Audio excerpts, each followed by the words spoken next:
Welcome to the Will's fifth quarter special, second YouTube live stream, and it's starting a little bit late. Technical difficulties, technology kind of has a mind of its own, and my computer, of course, decided not to start at first, so the show is a little bit late here, but we're still here. So it is March. Hope everyone's having a good early spring type enjoyment right now. The weather's finally warming up, so that's nice. But it is not just the big thing going on in March. Baseball season is winding down its spring training. So we're going to have a lot of content coming up for that next week. We're going to be covering some stuff, Cubs and Sox, and more. I'm going to explain that a little more in just a second. And most of this YouTube live stream will be covering March Madness beginning. We've already had some trips take place. I'm going to give my predictions on the next round. And the way we're going to break it down in this show is we're going to not just break it down in one episode all the way to the end. We're going to gradually break it down. So right now we're working on the games that just happened and the ones that are coming up in the next week or so. And we are going to break down the round two all the way to the Sweet 16. And then we'll cover the rest in upcoming episodes. So we have a long ways to go in this tournament. And that means we have a lot of fun things to cover with it. So if you don't know me, I'm Will Farlow. I am the host and creator of Will's Fifth Quarter Special. And for those of you that are new to the YouTube live streams and see our first one, keep checking us out. We got episodes up on SoundCloud and iTunes, Google Play, and Spotify podcasters. Check those out. A lot of social media, Twitter, Facebook, Snapchat, Instagram. So we got quite a bit going on out there, and we are going to start. So what we're going to be talking about first is something that really hit the headlines, and we're going to start with baseball a little bit, work to the big topics. So we have the Chicago White Sox. Now, I'm going to announce this like we always do on our live streams before upcoming episodes, as we like to surprise people with them. We are going to be having, for the Chicago Cubs, we're going to do a separate shortened episode. We've been doing a lot of those lately, but it's a way for us not just to talk about, a lot with myself, the planning of the show. It's a way to kind of focus a little bit in on one topic, because there's so much going on in the area of sports that when we put an episode together, sometimes there's multiple parts together in one episode, and it's kind of allowing us right now to have a little bit more to work with, so we can focus in more maybe on one team in one sport. And we are going to be doing that, splitting up the Chicago Cubs and Sox next week. We're going to be having a new guest appearance come to the show for the first time for the Chicago Cubs. We haven't had a Cubs expert on the show yet. It's kind of been hard to find the right one that fits our brand that we go for here on the Fifth Quarter Sports Talk, type of personality we like to have. With insight, because we want somebody that fits everyone else out there in what they want to hear. And we are going to be having somebody that's well known with NBC Sports Chicago for a number of years, an Illinois native, and Luke Stuckmeyer will be joining us. That should be up by Wednesday of next week. That's the plan. And we're going to also interview somebody about the Chicago White Sox. So that is going to be in the works. Like I said, spring training is winding down for Major League Baseball pretty soon, next week, and starting March 28th. It's baseball season. A week from today, folks. That Thursday of next week will be March Madness continuing, yes, but also baseball. A lot of people have been waiting for baseball. The weather's getting warmer. It's time for baseball to begin. So we have some breaking news, though, from yesterday. Now, this will be covered in the next episode of Will's Fifth Quarter Special as well in more detail, but we have to address it right now. It is Eloy Jimenez. Now, it's a name a lot of people, when they hear it right now, they're like, when's he coming up to the majors? Why is the service time thing such a big issue? Eloy Jimenez was signed to a contract extension. Now, when people hear that out of my mouth right now, they're probably like, hey, why did they sign him to an extension if he's under a contract as a younger player? He has more service time. They keep him down to get control. Yes, but Eloy Jimenez is a very important player to the White Sox organization. He is a very big part of the future. So when you give somebody an extension like that, it can't just be any player. They can't just throw one ahead. Dylan Covey, if they're like, oh, Dylan Covey fits his team real well, we're going to keep him, for the next 8 years. But no, it's got to be the right player. So, I think I can already kind of infer this. I've talked to a lot of White Sox fans, White Sox Nation about this, and some people I know down not too far from me here in Lansing about the signing. And I think it's a really great move. Yes, we didn't get Manny Machado, Bryce Harper, and those players are great. They're flashy superstars. Yes, it helps the team. But when you have as much young talent as they have right now on the south side of Chicago, you have to obviously just say, hey, we know, we can get that superstar. But Rick Hahn is taking a really smart approach on this one, guys. He is trusting the players he brought in. Yes, they take a little bit to come up. It doesn't happen overnight. Look at the Chicago Cubs. Just since we're talking about both baseball teams for a bit right now, I'm going to use them as an example.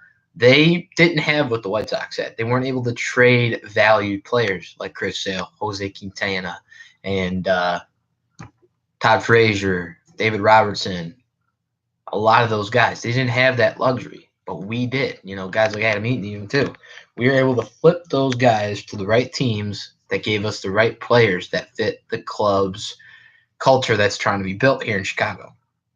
It was already a pretty good culture, but we're trying to build a good, younger, long-term style culture on the South Side. And that's what we have coming through. And just something we got to talk about. It's going to be more discussed in the episodes. Like I mentioned, we're doing one more on the Cubs and then one short and one more on the Sox. We're going to talk about Yoan Moncada third base. We're going to talk about the way the players look right now, some of the signings, how. But the contract with Eloy Jimenez, it was reported by Ken Rosenthal, Jeff Passan. So there's a lot of great reporters out there in baseball. So it's kind of like I'm almost going to call it the Hunger Games type setup where there's so many of these guys trying to compete to see which one gets it out first.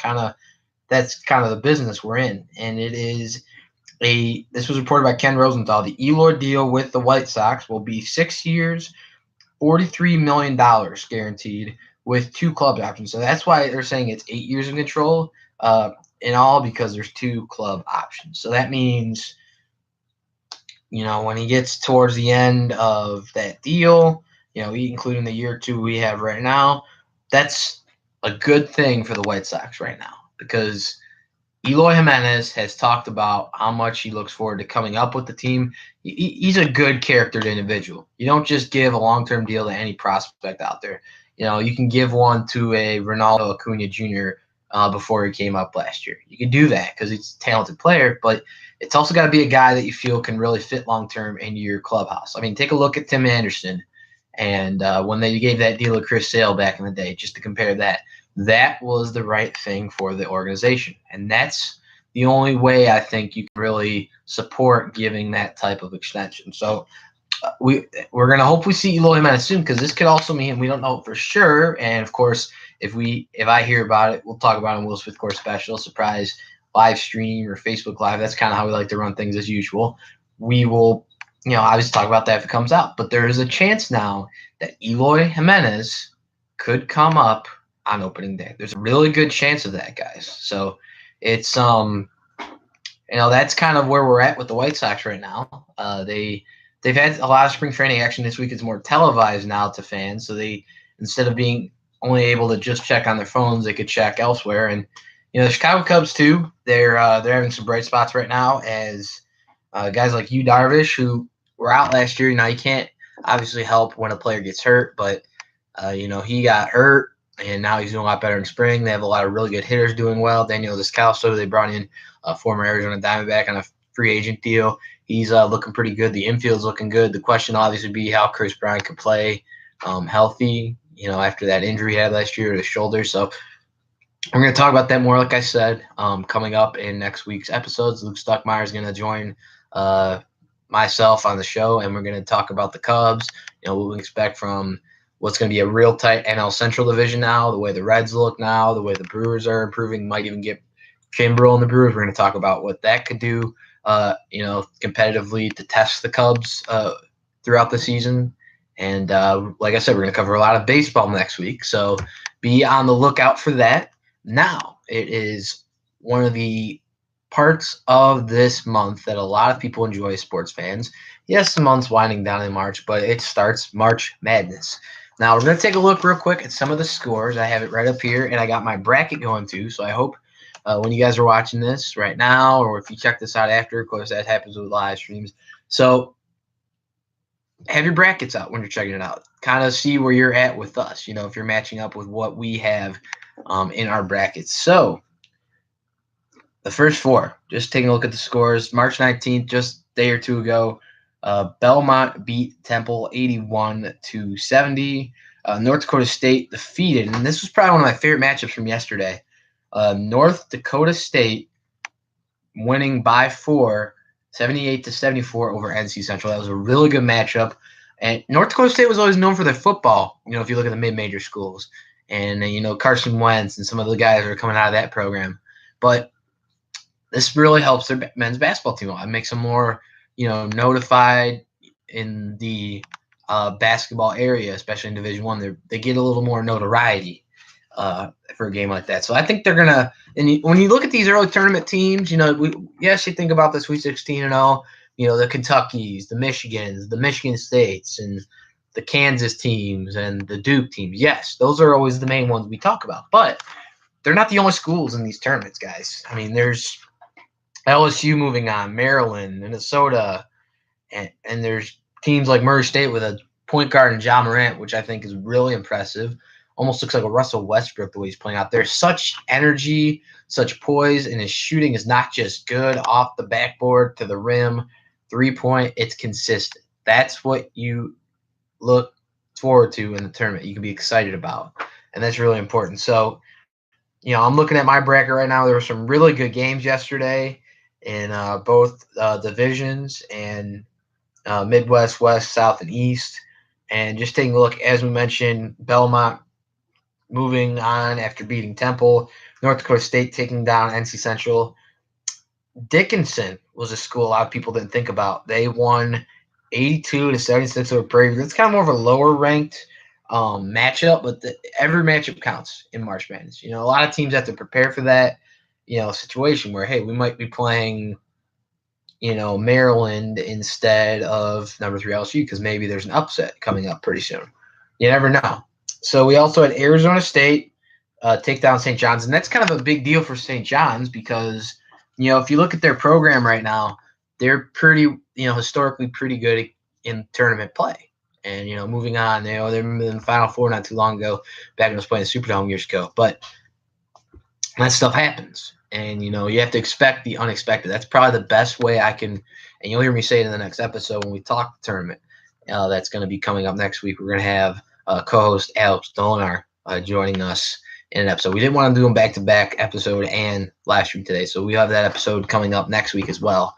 So we're going to have a lot of sports talk coming through the airways next week. But Alex Dolinar will be joining us. He is a big tournament follower, and only he's a U of I fan, following Big Ten, so Big Ten's really important in that as well. But like I'm saying, expect the unexpected. That's going to be my mantra that I always carry through March Madness because that's what you have to do.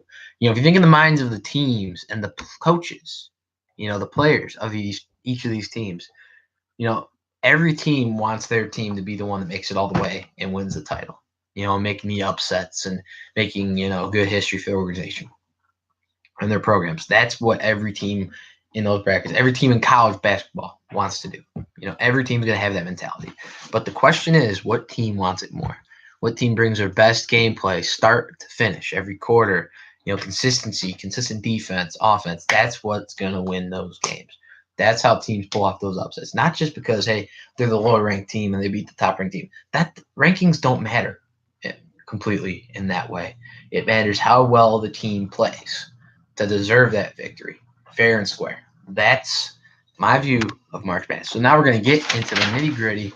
We have some games that I'm going to catch you up on from today as well. We have some scores as in Des Moines, Iowa. See, there's already another upset here, guys. Ranked 10 Minnesota takes down Louisville 86-76.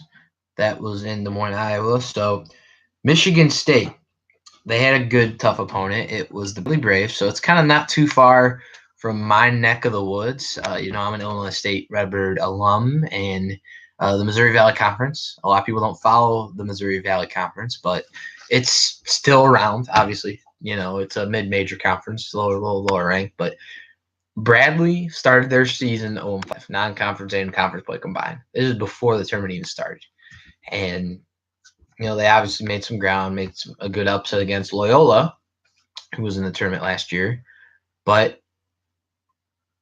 what happened is it's going to be, like I said, the team that wants it most. And in this case, it was still Michigan State. Bradley took on a really good opponent in Michigan State, a team that's been in the tournament, moved on really far in the tournament before. But Bradley played them real tough. And Bradley only lost 76-65. Now, yes, that's kind of a blow to Bradley. They don't get to move on the tournament. But a team that's hasn't been in the tournament in 30 years to pull off a close game like that against a team ranked 2, that's a really good basketball game. I think that was the one I was most impressed by in terms of the scoring, is how well Bradley played. That team really wanted it. They wanted to move on. They had the eye of the tiger type mentality. Michigan State's been here before. Bradley hasn't been here every year like the Michigan States, the Kansas, the Dukes. And that's a really good game for their program. Yes, they lost in that first game of the tournament, but they can take that to next year, continue, hey, we made it to the tournament this year. Let's do it again next year. Let's try and get better, start earlier in the season. We might even get a better seed in the tournament if we make it through our conference next year. So that's what Bradley, I think, should take from that game. That's a really good game. And we also had LSU defeat Yale 79-74. And Belmont, after their win, they lost today in Jacksonville by seed 6 Maryland 79-77. So it's a lot of close games. Makes it more competitive. And taking a look at my bracket right here, handy game bracket, we have tomorrow in Des Moines, Minnesota moving on after defeating Louisville. They'll be facing the winner of the Michigan State Bradley game. That is Michigan State Spartan Nation. They will be facing Minnesota tomorrow. Murray State moves on after defeating and upsetting seed 5 Marquette 83-64. So John Morant and Murray State will be taking on the Florida State Seminoles that took down seed 13 Vermont 76-69. And we have coming up still tonight, we have Virginia Tech seed 4 and 13 ranked St. Louis in the East region.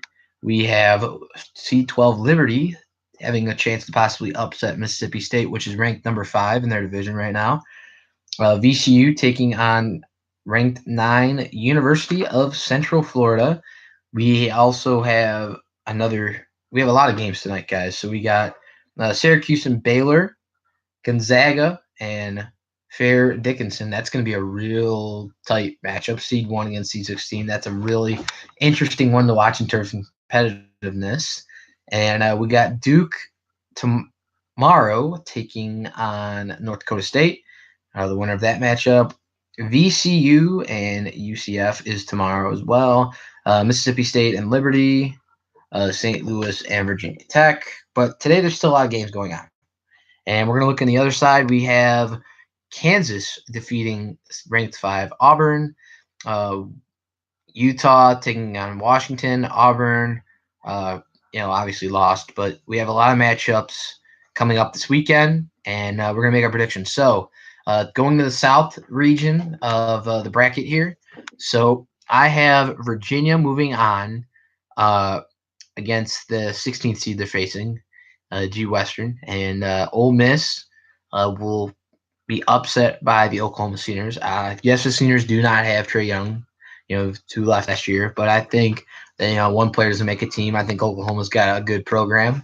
And from what I've seen this year, I think Virginia is probably the surprise team this year and one of my favorites to watch. I really like those teams that, weren't big in it last year, like seed 1, but now they are. I think that's really exciting for the league, for the Division I as a whole in the NCAA programs, and the NCAA as a whole. That's a really good thing. New teams getting opportunities. I love that about the game of basketball. Doesn't matter what sport it is, but the team I'm really interested in the most is Iowa State.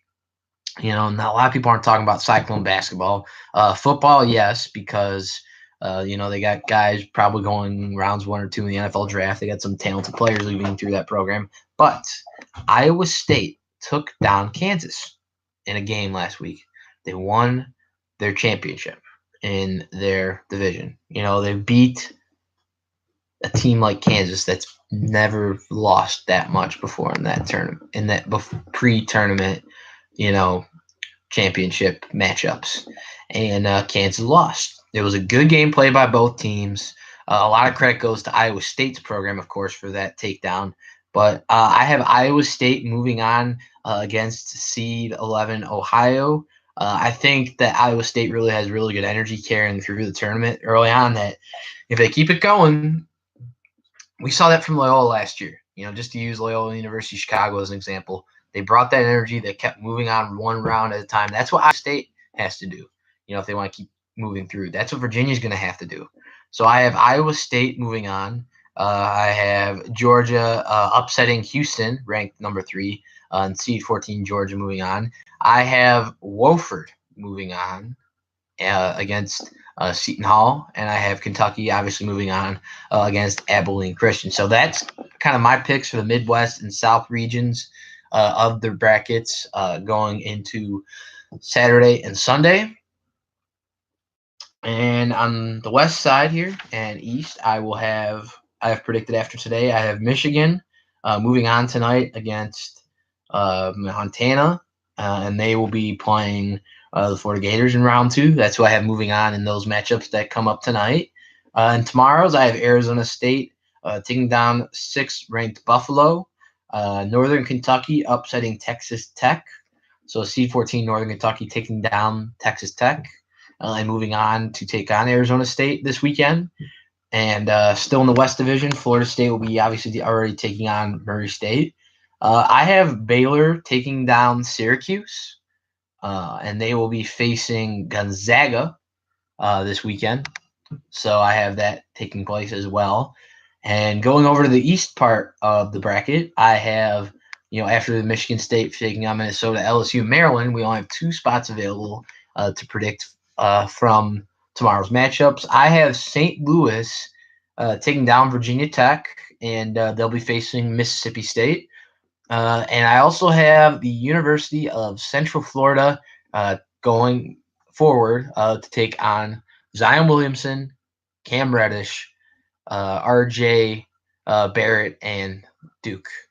The Duke Sun Devils. Or the Blue Devils. I have those teams facing off against each other. So that's kind of my picks. And I'm getting our first question of the evening, and it is from Blake Haas. He works over at WJBC at my alma mater and campus radio station WZND. He used to work there, so he has the first question of the day. He asks if Duke or Kentucky is better, and why. So that I really like that question. But what I'm also going to wonder here is maybe there's a third team, like a third option I can create there. I think of the two, I really like Duke because they have more chemistry over Kentucky. Kentucky's had a lot of younger players in their program that really haven't developed the chemistry we're used to seeing from the Kentucky teams in the last decade or so.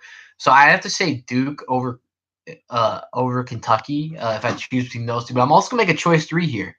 And I'm going to reiterate what I just was talking about with Iowa State. I really like their program as a whole. I think that they're a really exciting team to watch. And when I watch this tournament, as a whole, game by game, team by team, trying to move on, through the respective, regions, conferences, divisions, what I want to see is the team that brings the best competitiveness and confidence. That's what really sets teams apart from those that don't move on. And teams that maybe don't have enough energy or a presence. But players like Lyndon Wingington, Terrence Lewis is a good name for Iowa State. Zeron Taylor, Talon Horton, Prentice Nixon, and they have some really good players over there. Solomon Young's a really good name to watch at forward. They have a lot of good players at Iowa State. I give a lot of credit to their coach. Iowa State, just looking at the standings, they are, in the Big 12, they are obviously the fifth best, but they took down the third best that's above them in Kansas. That's a really big statement. If you're the Iowa State Cyclones, a team that's maybe not used to this success, in a season and going into the tournament, but they're here for a reason, guys. These teams deserve to move forward if they win the game the right way, play the game in a good way, good sportsmanship. I think, sportsmanship doesn't really reflect scoring most of the time, but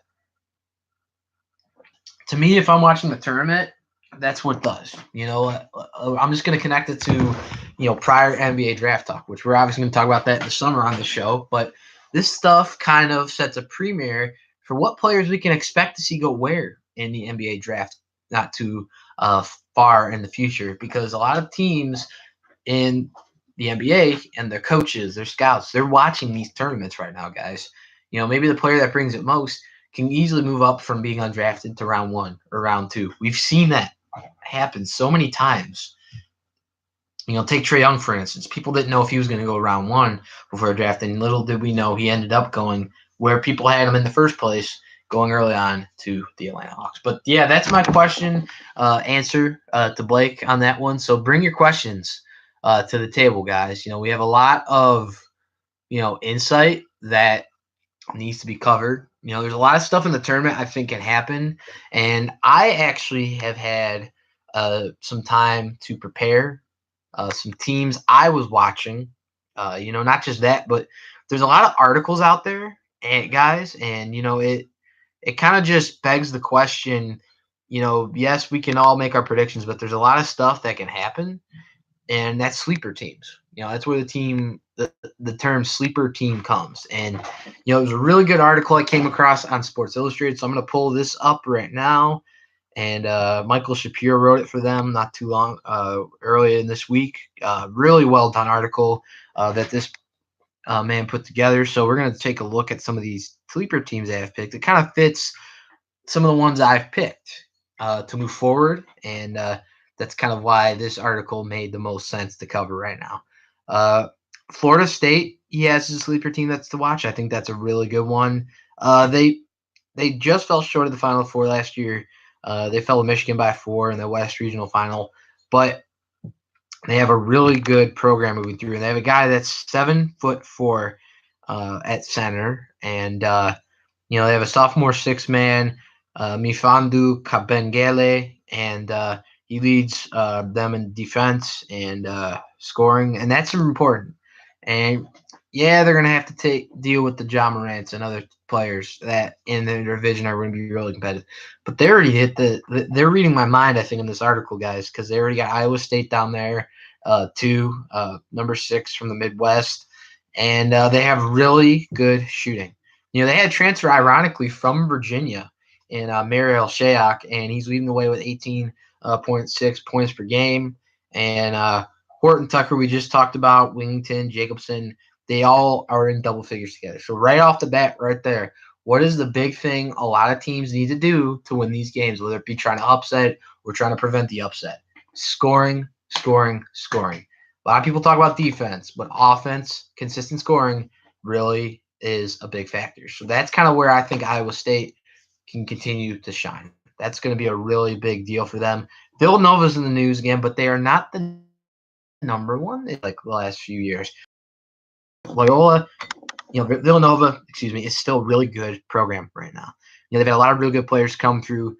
Jerry Wright is a very well-respected coach. There's so much going on in the last year, in the headlines about college basketball teams, breaking rules and, having lawsuits take place for loitering or, teams tampering to get players to go somewhere. Villanova had done that, in my opinion. I think they have a good, clean program over there. Jay Wright's a really good coach, very well respected. And I think just looking at some players, yes, we don't have the Josh Harts there anymore and stuff. They're in the NBA now. But players like Phil Booth, their guard, and Eric Paschal at forward, they're the two senior leaders on this team that are really important. And they're defending champions, guys. Defending champions don't go away that easily. I mean, I'm going to make another sports comparison. The Philadelphia Eagles and the NFL. They obviously go away when the Bears are coming through because Bears lost, sadly. But I think that Villanova is going to have a really good chance. Yes, they have to face Kentucky and the Tar Heels in North Carolina. Those are three altogether good programs. But I have them beating Tennessee. Virginia and Villanova, I think, would be the real interesting game to watch. Those two teams take on each other.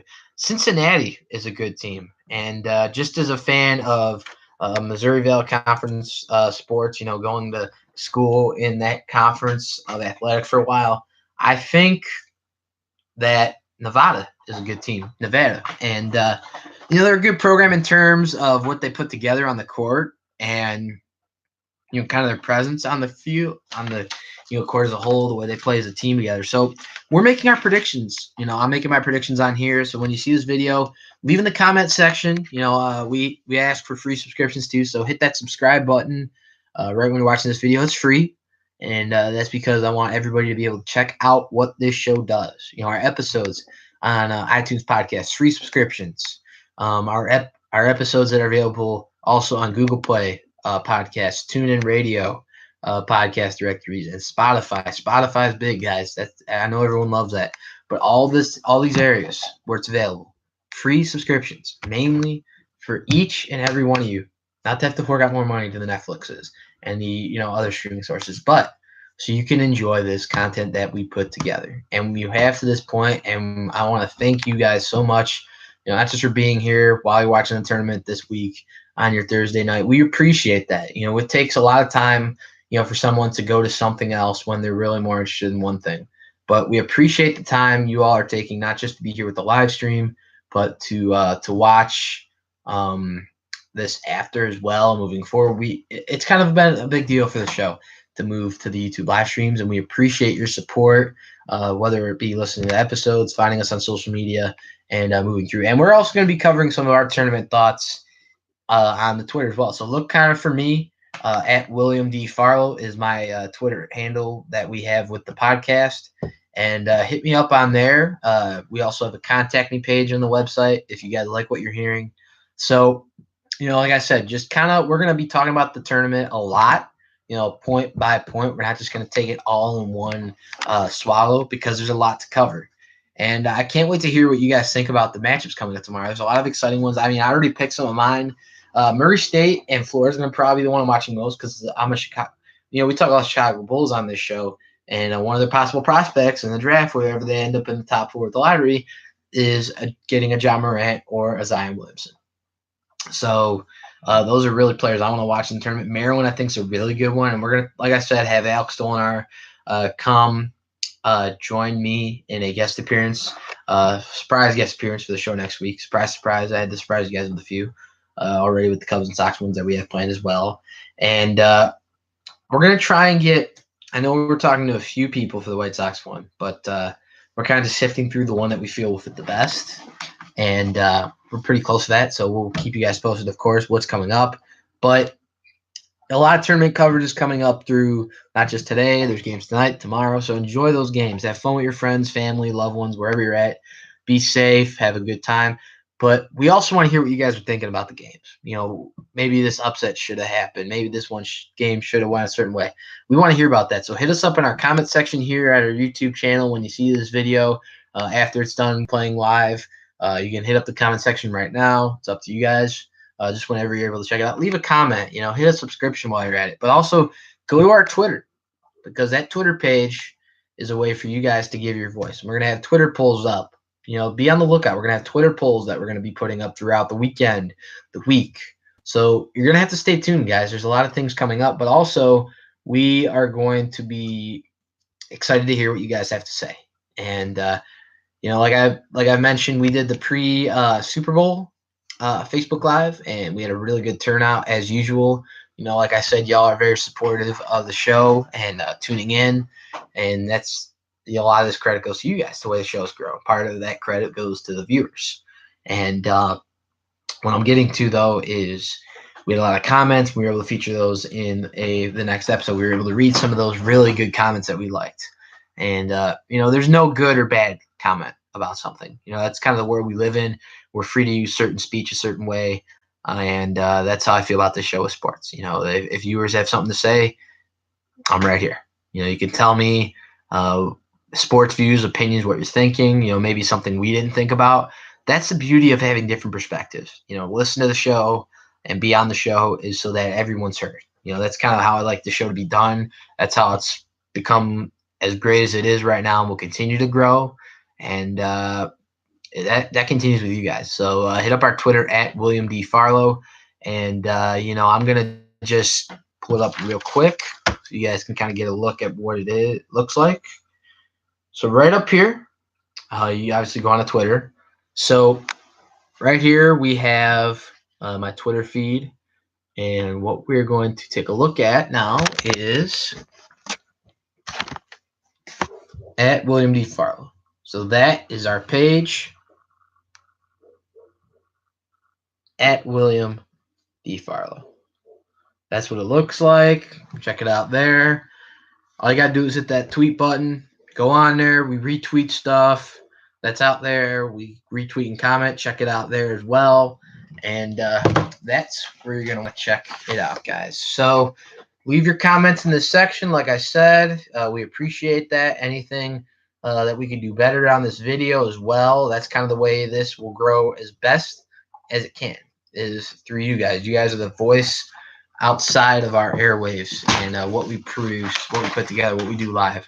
You guys are that other side. So William D. Farlow is the Twitter handle that we use, and hashtag it. Everyone uses certain hashtags. We have a signature one here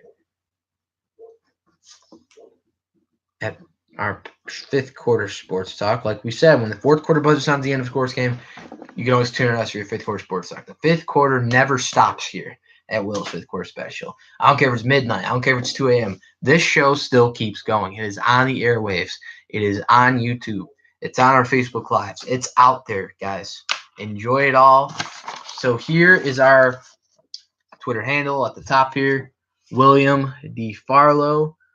And that is the hashtag whenever we see a tweet from somebody, that's how we're going to recognize it. You share it with the hashtag Will's Fifth Quarter Special. So we all have a lot of tournament games to go watch. I do as well myself. I'm going to go get some nice Dairy Queen to enjoy with it as well. My nice snack wrap I put together. Watch tournament games. So quick sports movie moment. If you guys haven't seen the movie Glory Road, you're going to have to check that out. So just kind of to finish it off this way a little bit. We do movie moments more on the episode parts of the show, but this is the college tourney, and I think the movie Glory Road really fits. And we talked about it in the last episode. That's why I'm sharing it on this one with all of you on the live. It's about Coach Don Haskins going from a high school coach to a college program that needed a lot of work. It really makes me think about the tournament. We expect the unexpected. This team came out of nowhere. It was commuter school, put a bunch of guys together, and made the greatest pull off greatest upsets all the way to the championship. So that's a really good movie to watch if you need a break from the tournament stuff. Obviously, check out our stuff in those breaks. We appreciate that. But if you need a good movie to watch, that gets you in the tournament spirit, go and check that movie out, guys. Glory Road by executive producer Jay Bruckheimer. Check that out. So when the fourth quarter buzzer sounds at the end of a sports game, keep turning to us for your fifth quarter sports talk. So from this second edition of our YouTube live streams, this is Will Farrell, the host and creator of Will's Fifth Quarter Special. I'll see you next week on our upcoming episodes on Chicago Cubs, the next one on the White Sox, our college March Madness update as well, along with our Redbird Sports update. So that'll be a combined one. We'll have the March Madness and the Redbird Sports update. So from me to the rest of our listeners, thank you for your time. Please enjoy this video. Hit the subscribe button. I just show where the Twitter stuff can be done. Check it out there. I'm going to be on there tonight posting some more stuff too, probably as well. So from all of us here at Will's Fifth Quarter Special, I'm Will Farrell, your host and creator, saying so long. Enjoy the tournament games. Enjoy the warm weather out there. Go shoot some hoops after the tournament. Work on your jump shot if you feel like inspired from the game. Keep being the miracle, doing good things for the people out there and sports fans, share your perspectives with each other, and then share it with us. So this is so long from our YouTube live stream here, and we'll see you next time. Have a good night, guys. Take it easy.